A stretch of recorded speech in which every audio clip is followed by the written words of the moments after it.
Hi everyone, welcome to this reading. I have my crystal ball off to the side, so I will be scrying throughout this message.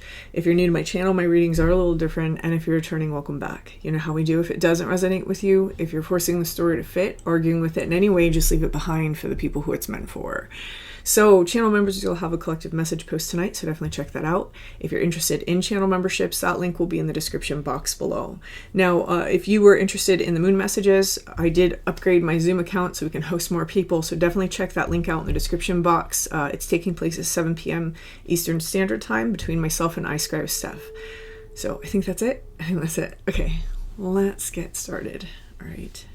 I'm hearing that I'm going to be pulling from the book for this one, so let's see. Where's my book? Fast.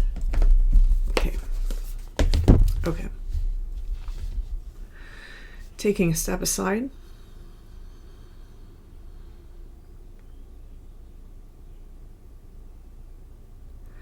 And allowing spirit to pass through me.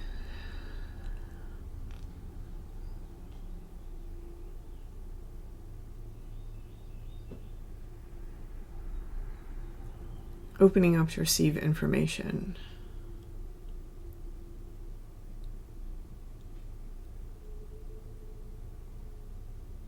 Ooh, okay, wow.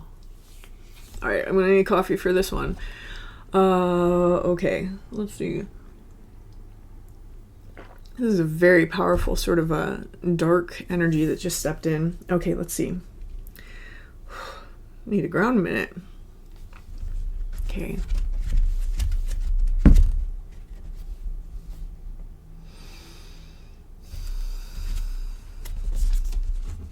We have nebula and fog.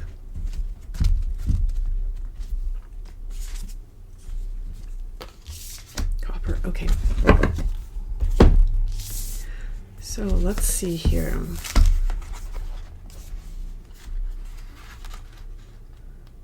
Oh, here we go. Okay. Disorientation, a funk, a lull. When fog is present, nothing is clear, not even the problem. It's hard to orient oneself or to know where you're headed. A distinctly damp mood blankets the laboratory. Fog can be surprisingly pleasant as a counter to drama, and therefore it can lull us to sleep for long periods of time.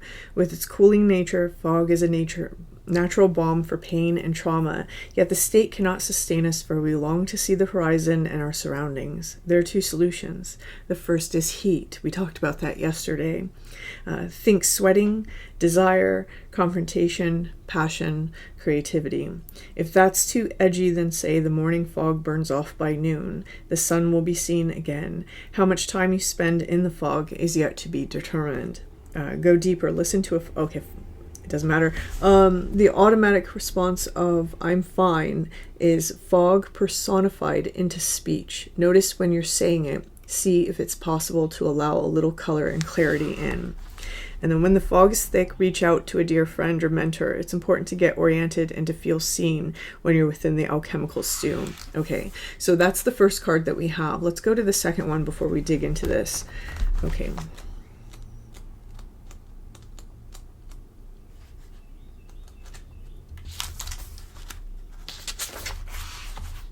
In ancient times, on an island called Cyprus, copper was mined extensively to make vessels and tools. This island is the same fertile ground of Aphrodite, the goddess associated with the planet Venus and the forces of love, pleasure, and fertility. And I want to say something too. When I said that there was a darker energy that stepped in, I am feeling like the dark goddesses. So very much like that divine feminine, dark mothers, that womb, that cave-like energy is kind of coming in. Okay, let's see. Venus and the forces of love, pleasure, and fertility. Such is the magic of copper. This golden-hued metal elicits delight and mystique, even a sense of awe. The copper card makes the arrival of Eros into the laboratory. It is likely the alchemist has been hard at work for too long, prioritizing scholarly pursuits over sensual pleasure. Get ready for a shift of priorities, for an awakening of the heart and the life-generating centers of the body. In the true alchemical experiment, nothing is excluded or separate from the work. Being sensual into the fold, bring sensuality into the fold and embrace it with reverence and curiosity. Aphrodite smiles upon you.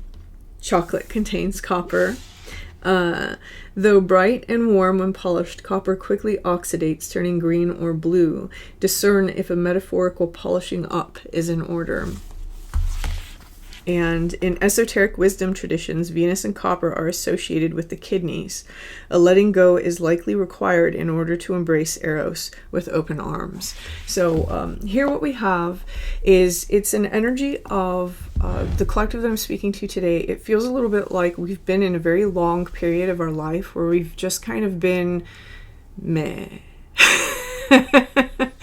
There's something that has been dull inside of our life. It likely has something to do with this energy, or there's this energy that is trying to awaken it, right?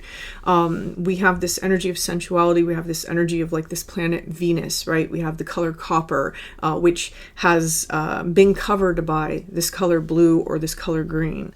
So maybe there's this energy that's taking place for somebody that it's almost as though this sort of goddess energy, right? The divine feminine may be trying to wake this fog, or you may be a divine feminine caught in this fog. So there is this energy as well that I want to say another thing, right, with nebula. I'm going to take this more into like an astronomy example. In astronomy, nebulas are created out of gases, and they tend to be the birthplace of new stars.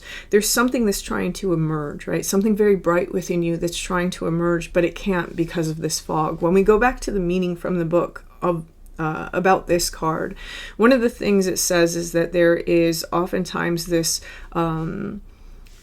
fear of things like passion, fear of confrontation, fear of anything that elicits those passionate responses. And so there is something here that is being kind of dulled inside of somebody's life. This fear is ready to melt, right? But there's something we have to let go of. This is something that's come out in my readings for about 3 weeks now, and it's the idea of leaving behind the known shore. So we're going to see what's going on here. Let's see.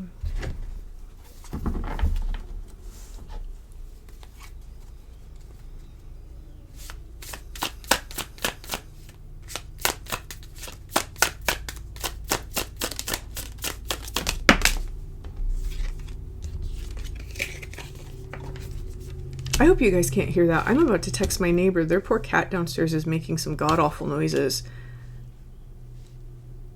All right.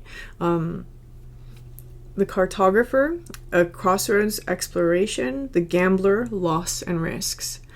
So there's some sort of exploration that's currently taking place inside of our life, right? There was something that we were meant to explore, or that we understand that we're meant to explore, right? So I can't tell which way it is because it's crossroads. Are we actually exploring it, or are we not? Here with the gambler, we have loss and risk, right? Did we risk something? Did we lose something recently? Well, maybe that's the ladies. Well, they snore, so that might be what's going on over there.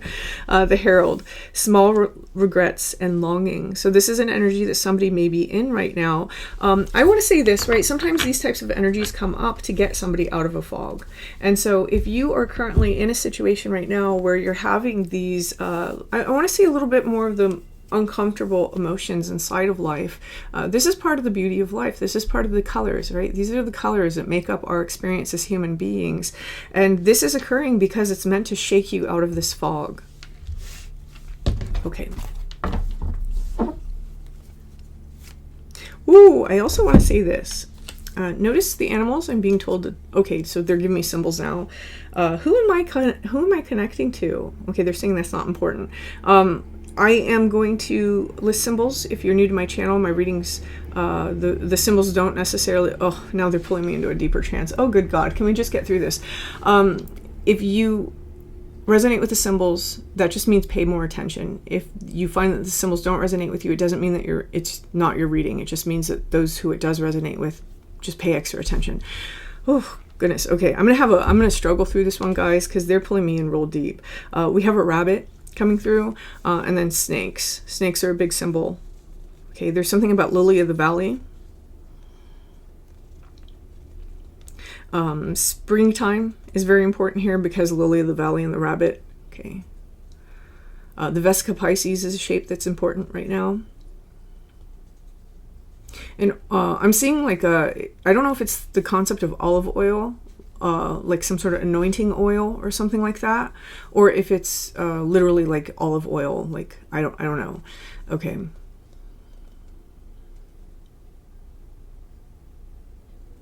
There's an object recently. I'm seeing like a silver object that was recently found.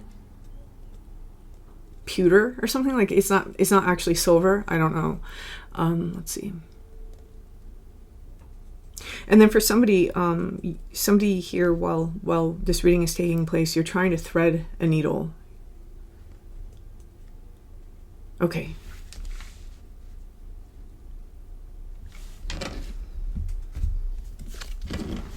Okay.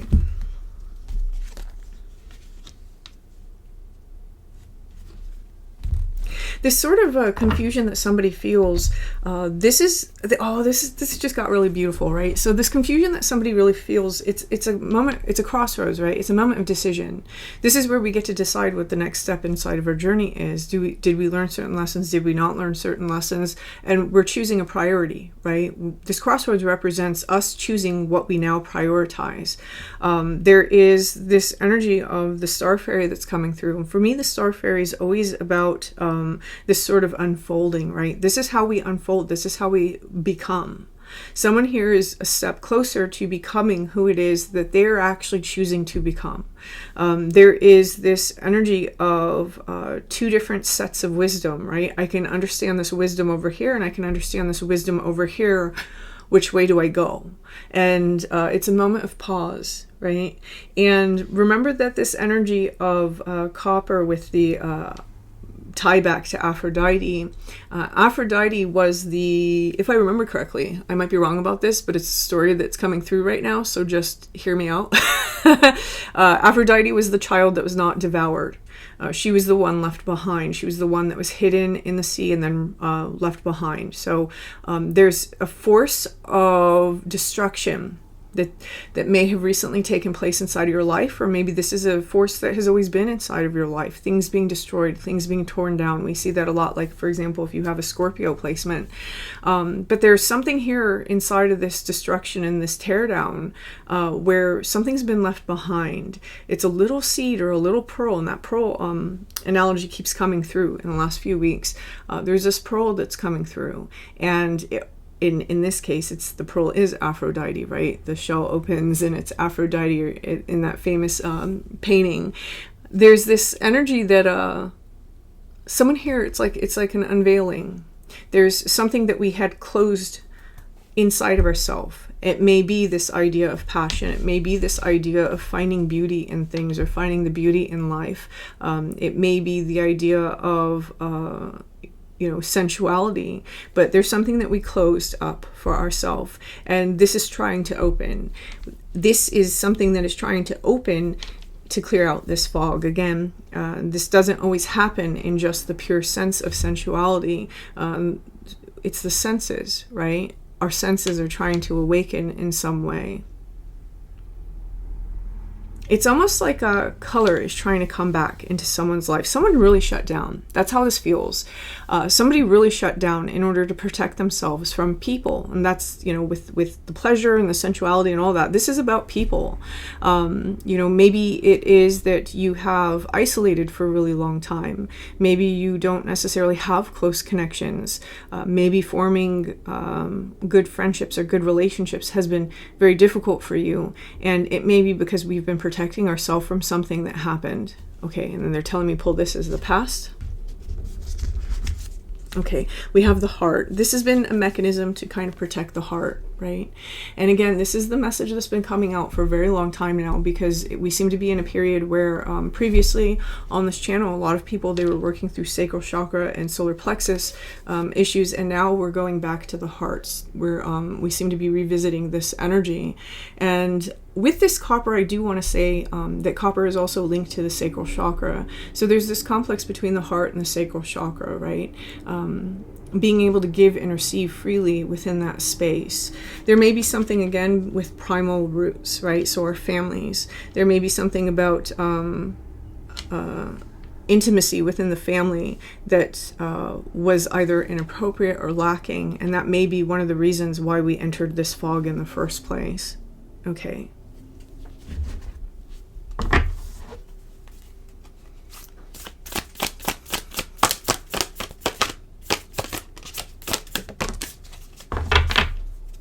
Okay.